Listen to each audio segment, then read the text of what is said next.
लिखा है इसमें, कुछ खास छिपा है इसमें, इतिहास लिखा है इसमें, कुछ खास छिपा है इसमें, मर्यादा है कोई वादा है, विश्वास रखा है इसमें। सात फेरों से मिला ये तो उपहार है, मेरा श्रृंगार है, मेरा श्रृंगार है, मेरा श्रृंगार है, मेरा श्रृंगार है। मंगलसूत्र, मंगलसूत्र, मंगलसूत्र, मंगलसूत्र, मंगलसूत्र, मंगलसूत्र, मंगलसूत्र।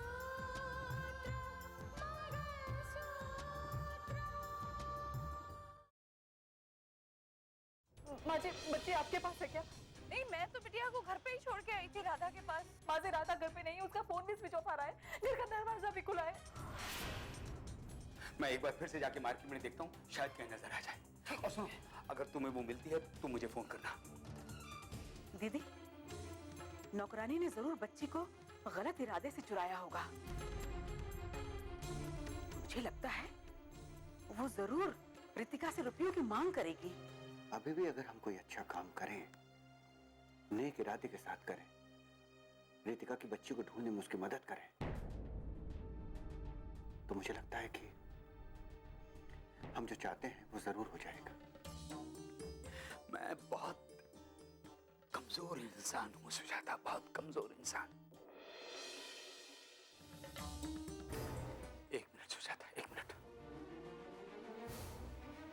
वो जो लड़की राधा, वो तुम्हारे इतने करीबी थी,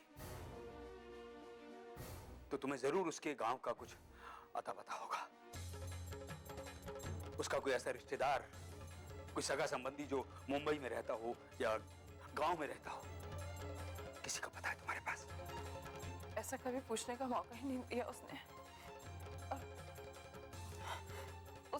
उसकी कहानी सुनकर मैं इतनी भावुक हो गई थी कि ये सब कुछ पूछने की जरूरत ही नहीं समझी।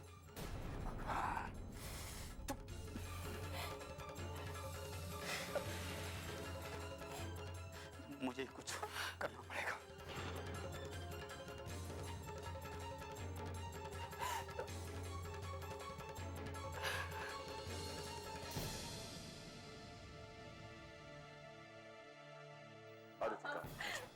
पापा, वो राधा, उसने मेरी बेटी को उठा लिया है। पापा प्लीज कुछ कीजिए। हाँ बेटा, मैं जानता हूँ वो औरत तेरी ममता के साथ दगा किया, उसने धोखा किया तेरे साथ, नमक हराम निकली वो। लेकिन तू बिल्कुल फिक्र मत कर। जैसे मुझे पता लगा ना, मैंने कमिश्नर साहब से बात की, बच्ची मिल जाएगी, सब ठीक हो जाएगा। रितिका, माँ की दुआ, माँ की फरियाद कभी खाली नहीं जाती। ऊपर वाला सब अच्छा करेगा, भरोसा रखो उस पर। और कितना सब्र करूं पापा, पता नहीं किस हाल में होगी मेरी बच्ची, कहाँ होगी। रितिका, हमेशा हुआ है कि जब भी कोई मासूम किसी मुसीबत में फंस जाता है ना, किसी ऐसे बवंडर में फंस जाता, तो भगवान जी खुद आके उसकी मदद करते हैं, उसे बचा लेते हैं। पापा, आपकी तसल्ली से मैं एक बार चुप भी हो जाऊं, लेकिन मेरा दिल नहीं मानता। हर वक्त मेरी बेटी की तस्वीर मेरी आंखों के सामने रहती है। मैं कैसे समझाऊं अपने दिल को? देखो रितिका, दिल माने या ना माने, लेकिन अपने दिल को समझाने की कोशिश करो। रितिका, एक बात हमेशा याद रखना, अगर तुम एक माँ हो ना, तो एक माँ के साथ साथ एक जिम्मेदार ऑफिसर भी हो। नहीं पापा, इस वक्त सिर्फ मैं माँ हूँ, सिर्फ और सिर्फ माँ। रितिका, इस तरह हिम्मत हारने से कुछ हासिल नहीं होगा। कमिश्नर साहब ने मुझे बताया कि शहर में जगह जगह उन्होंने नाकाबंदी कर दी, कोई शहर छोड़कर भाग नहीं सकता है। बेटा, बहुत जल्दी हमें खुशखबरी मिलेगी कि बच्ची मिल गई है। हाँ रितिका,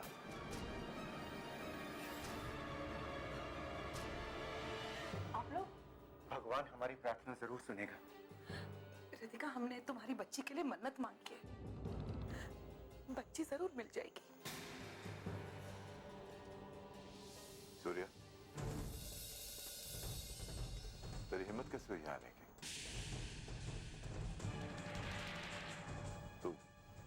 चला जाए यहाँ से। मुझे तुझसे कोई बात नहीं करनी। देखिए, आप लोग यहां से चली जाइए।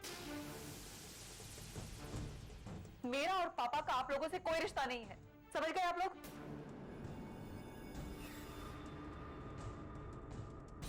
भाई जी, आप मुझे जो सजा देना चाहते हैं दे सकते हैं। हाँ रितिका, हमने बार बार गलतियां की है, हम अपराधी हैं, तुम्हारे अपराधी हैं। आप लोगों को जो सजा देना है ना, वो आप लोग दे सकते हैं। लेकिन आप हमें ठोकर मत मारिए। आपकी तरह आपके आंसू भी झूठे और धोखेबाज हैं। रितिका, इनके आंसुओं पे जाने की जरूरत नहीं है।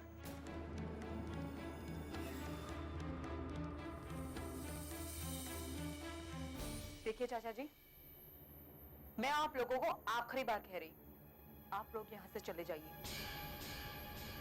भाई जी, मैं जानता हूं कि मैंने अनगिनत बार गलती की है,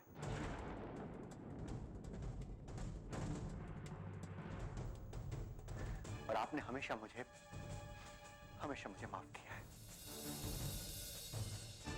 आपने मुझे हमेशा अपनी औलाद की तरह समझा। मुझ में रोहित में कभी कोई फर्क नहीं समझा।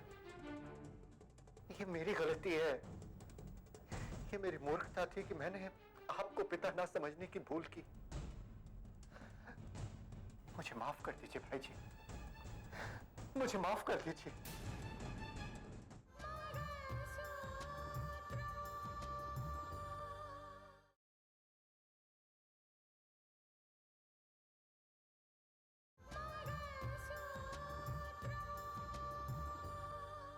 को पिता ना समझने की भूल की। मुझे माफ कर दीजिए भाई जी, मुझे माफ कर दीजिए। रितिका, मैं तुम्हारी चाची हूं, फिर भी हाथ जोड़कर माफी मांगती हूँ, दामन फैलाकर माफी मांगती हूँ। प्लीज हमें माफ कर दो।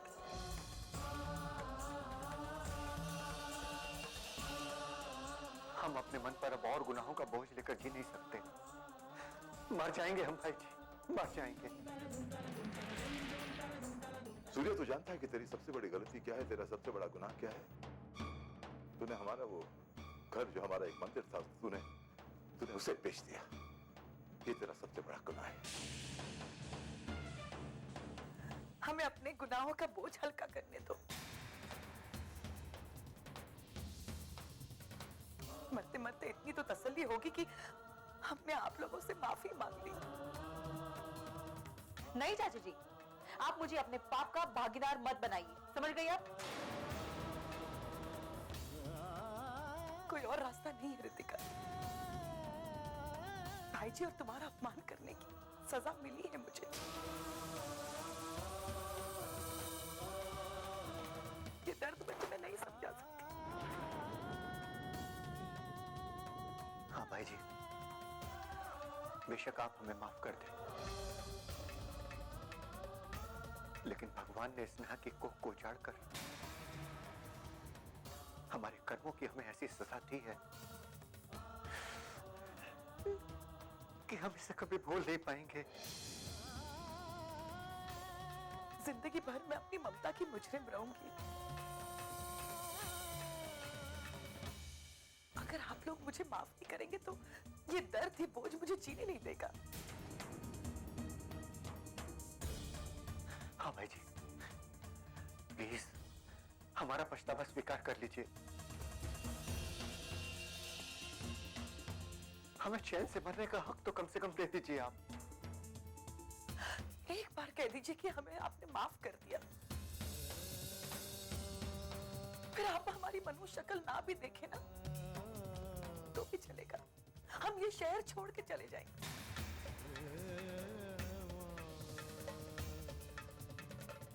लेकिन जाने से पहले बस एक बार मैं आपके आगे हाथ जोड़ता हूं। आप हमें माफ कर दीजिए भाई जी। सूर्या, तूने इतने गुनाह किए हैं कि तुझे माफ करने वाला माफ करते करते ही थक जाएगा। हाँ चाचा जी, आपके इतने अपराध, इतने गुनाह हैं, पापा कौन कौन से अपराध, कौन कौन से गुनाह की आपको माफी देंगे, बताइए। हमें अपने सारे अपराध, सारे गुनाह, सारे पाप याद हैं। हमने भाई जी को घर से बेइज्जत करके निकाला था। हमने भाई जी का पुश्तैनी घर घोड़ियों के दाम बिल्डर को बेच दिया। बस एक बार माफ कर दीजिए। भाई जी आप बड़े, बस एक बार और क्षमा कर दीजिए। मुझे आज तक याद है जब तू पहली बार इस दुनिया में आया था, माँ ने कितने शौक से कहा था मुझे, क्या आदित्य तेरा छोटा भाई आ गया। फिर तू थोड़ा सा बड़ा हुआ, तेरे साथ हर वो खेल याद है, तेरी उंगली पकड़ के तुझे चलाना याद है। बस वो दिन याद करके मैं तुझे माफ करता हूं सूर्या। जा, मैंने तुझे माफ किया। हाँ, लेकिन एक बात याद रखना, इसके बाद अगर तूने कुछ भी ऐसा किया, मेरा दिल तोड़ा ना, तो तुझे मौत ढूंढने के लिए घर के बाहर नहीं जाना होगा। मैं ही तुझे मार डालूंगा और अपने आप को कानून के हवाले कर दूंगा। ऐसा नहीं होगा भाई जी, कभी नहीं होगा। सूर्या, मैं यही चाहता हूं कि वो हमारा घर, वो हमारा मंदिर हमें वापस मिल जाए, जहां पर हम सब एक परिवार की तरह मिलकर दोबारा रह सकें।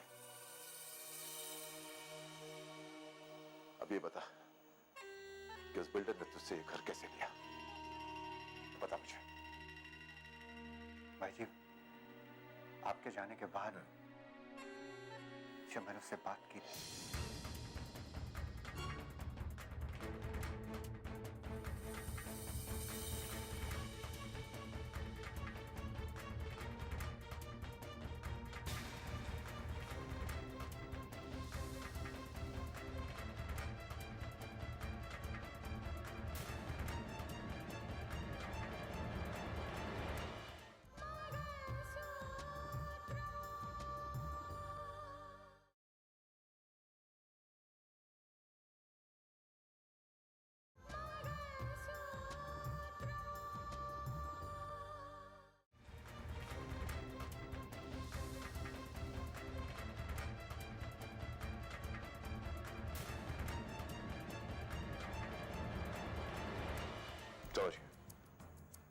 समझ गया कि ये पूरा खेल तुम्हारे साथ क्या हुआ है।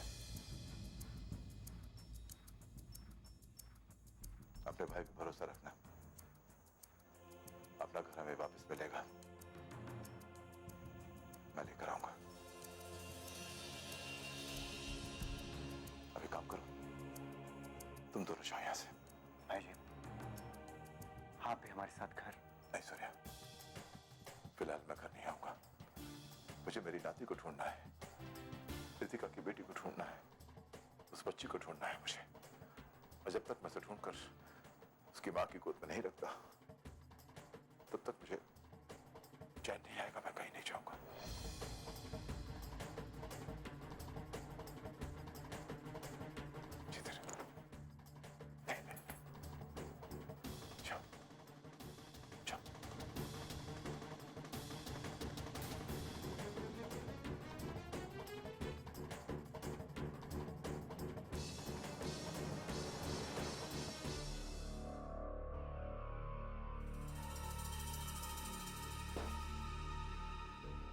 क्या हुआ?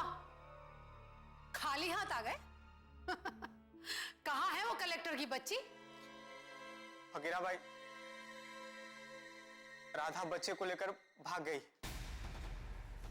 हमने पकड़ने की कोशिश की, लेकिन वो राधा गायब हो रही है? तो ढूंढो उसको। आसमान खा गया है, जमीन निकल गई राधा को। अरे ढूंढो। माफी मुझे, एक मौका दे दीजिए, मैं राधा को ढूंढ निकालूंगा। मुझे राधा नहीं, कलेक्टर की बच्ची चाहिए। तुम्हें मालूम है ना इस धंधे में बच्चों की कितनी डिमांड है, खासकर लड़कियों की। हमारे आदमी शहर के कोने कोने में school, police station, bus depot, हर जगह से बच्चे चोरी करके लाए जा रहे हैं। तो लाओ, पूरे शहर के बच्चे मेरे पास ले आओ। मैं करोड़पति तो बन चुकी हूं और अब मैं अरबपति बनना चाहती हूं। फोन लगा राधा को।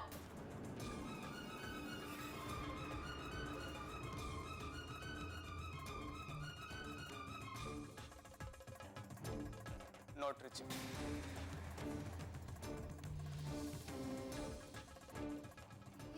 राधा मुझे कहीं धोखा तो नहीं देगी?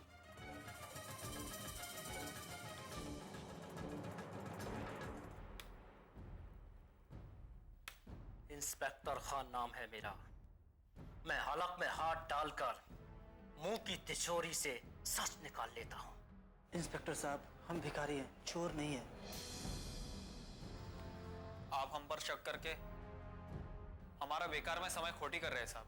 ज्यादा होशियार बनने की कोशिश मत कर। जितना तुमसे पूछा जाए उतना बताओ। मुझे गुस्सा बहुत आता है, इसलिए तुम लोग सच बताओ। समय खराब मत करो। तुम्हारा बच्चा गिरोह से क्या संबंध है? साहब, हमारा संबंध तो सबके साथ रहता है। हम सबसे हाथ जोड़ के भीख मांगते हैं। हम ऐसा गलत काम नहीं करते साहब। देखो, तुम्हें यहां बुलाने का मतलब तुम्हें डराना नहीं था। जरा सोचो, अगर तुम्हारी मदद से रितिका मैडम की बच्ची और वो बच्चा चोर पकड़ा जाता है तो तुम्हें इनाम मिलेगा। साहब, हम भिखारी जरूर है मगर लालची नहीं है। साहब, हम लोग खानदानी भिखारी हैं, हम लोग ऐसे वैसे नहीं हैं। फिर भी इंस्पेक्टर साहब, हम सब अपने अड्डे पे निगरानी रखेंगे। ठीक है, हम तुम पर विश्वास करके तुम्हें छोड़ देते हैं, लेकिन हाँ, अगर तुम्हें कोई भी खबर मिले तो पुलिस को तुरंत बताना। जा सकते हो। धन्यवाद।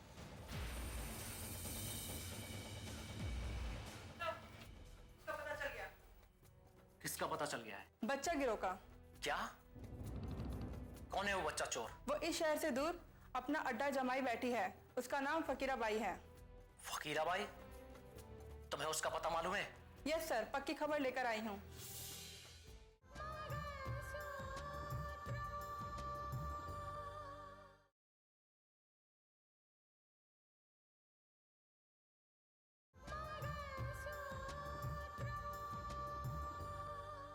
कौन है वो बच्चा चोर? वो इस शहर से दूर अपना अड्डा जमाई बैठी है।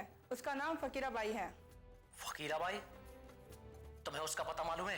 यस सर, पक्की खबर लेकर आई हूँ, लेकिन वहां पहुंचने में थोड़ा समय लगेगा। फकीरा बाई शहर से कितनी भी दूरी पर हो, हम उस तक पहुंच ही जाएंगे और अपनी पूरी तैयारी के साथ उसके अड्डे पर छापा मारेंगे। रितिका मैडम की बेटी तक जरूर पहुंच जाएंगे।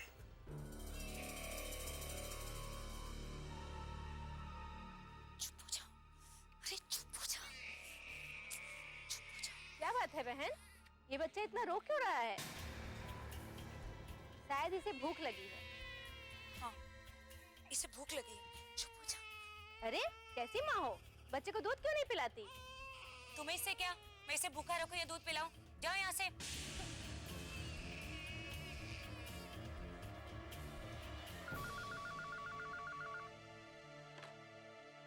हेलो, कौन बोल रहा है? मैं राधा बोल रही हूँ फकीरा बहन। राधा? कहाँ मर गई तू? अरे अभी तक बच्ची मेरे पास क्यों नहीं लेके आई?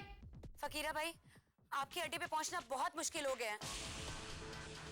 पुलिस मुझे चारों तरफ ढूंढ रही है। अरे पुलिस तो मैं नहीं, उस कलेक्टर की बच्ची को ढूंढ रही है। पर तू कुछ रिस्क मत उठाना, संभाल के मेरे अड्डे तक आ जाना, समझी? लेकिन आप मेरा पैसा तैयार रखना। मैं जल्दी जल्दी बच्चे को सौंप कर अपना पैसा लेके गांव चली जाऊंगी। तू चिंता मत कर। फकीरा बाई अपना अड्डा ऐसे चेंज करती है जैसे कपड़ा। तू फिक्र मत कर, पुलिस यहां तक कभी नहीं पहुंच सकती। बस तू जल्दी से आ जा, समझी? हाँ, मैं पहुंचती हूँ बस।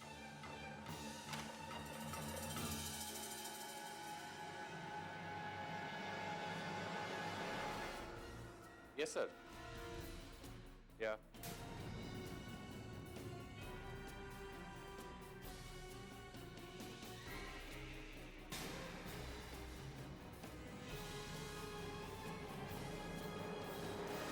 Okay sir, bye.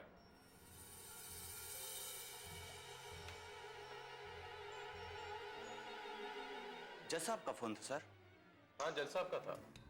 वो रितिका मैडम की बेटी को ढूंढने में काफी एफर्ट्स लगा रहे हैं। हाँ सर, जज साहब ने ही इंस्पेक्टर खां को फकीरा के अड्डे की जानकारी दी है। हाँ मुझे पता है, और इंस्पेक्टर खान निकल भी चुके हैं। इस वक्त जज साहब कहाँ हैं? इस वक्त जज साहब राधा को घेरने की प्लानिंग कर रहे हैं। वो अपने साथ पुलिस वालों को रखना चाहते हैं। मैं जज साहब की हेल्प के लिए चला जाऊं? नहीं नहीं, तुम एक काम करो, तुम्हें किसी और लोकेशन पे जाना है। मैं सिविल ड्रेस में जज साहब के लिए पुलिस वालों का इंतजाम करता हूँ। Yes sir. तुम जा सकते हो। Yes sir.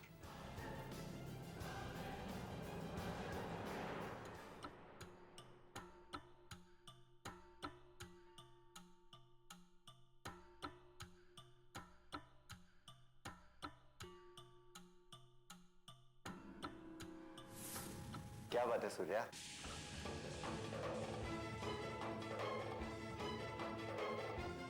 क्या सोच रहे हो?